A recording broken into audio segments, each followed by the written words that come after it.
Houston's news leader. This is 13 Eyewitness News at 6. Too hot for TV or just freedom of speech? Well, it depends on who you ask and what they're watching, as the fight over Houston's public access TV takes up more time at Houston's City Hall. Houston's controversy over public access television drew a crowd today to City Hall. City Councilmember Addie Wiseman objects to the racy language sometimes aired on Houston media source. Thank you. Councilmember Wiseman. Thank you. I'm glad you ended your comments with "you do everything within the rule of law." Right. Well, that would suggest I have the floor. Okay. That would suggest that you believe we should adhere to the law, and you said that no one is prohibited from airing anything. May I, Councilmember? Thank you. Airing anything that they wish to air, and that it is because I find it objectionable. What I find objectionable is that the law is being violated, that the contractual obligations are being dismissed. It's very clear, FCC, United States Code. I will read it to you. It is a violation of federal law to broadcast obscene program at any time, and that is the law. No, I'm not finished.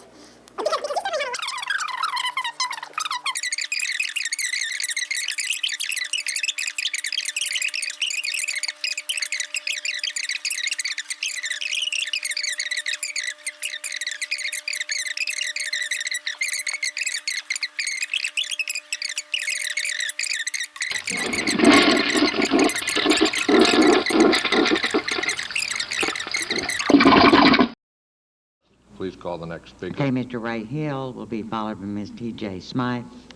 Thank you, Ms. Russell, and Mayor, members of council.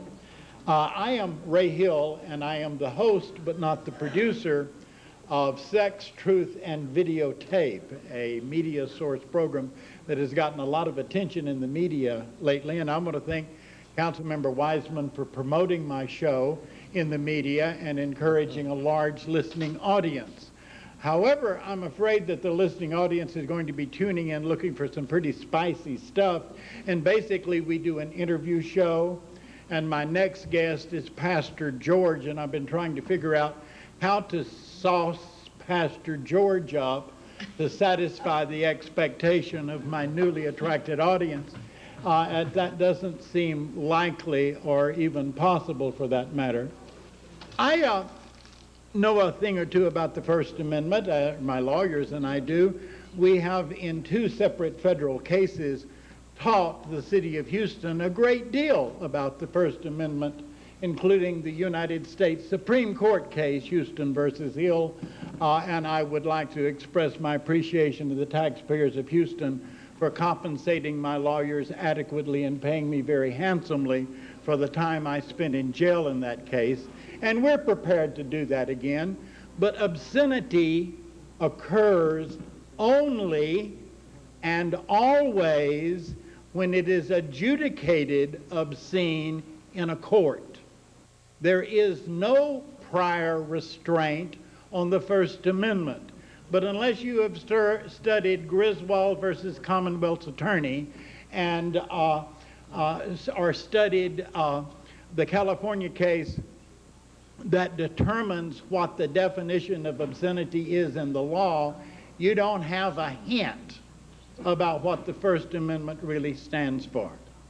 I have litigated the First Amendment against this city on two separate federal occasions, and it's become easier to deal with me across the desk than it is in the courtroom because I simply can afford better lawyers than you have.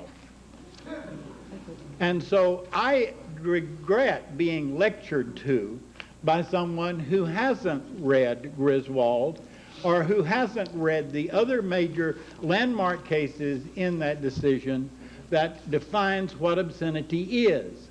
It is more than political grandstand. It's kind of like a Pekingese barking at the postman.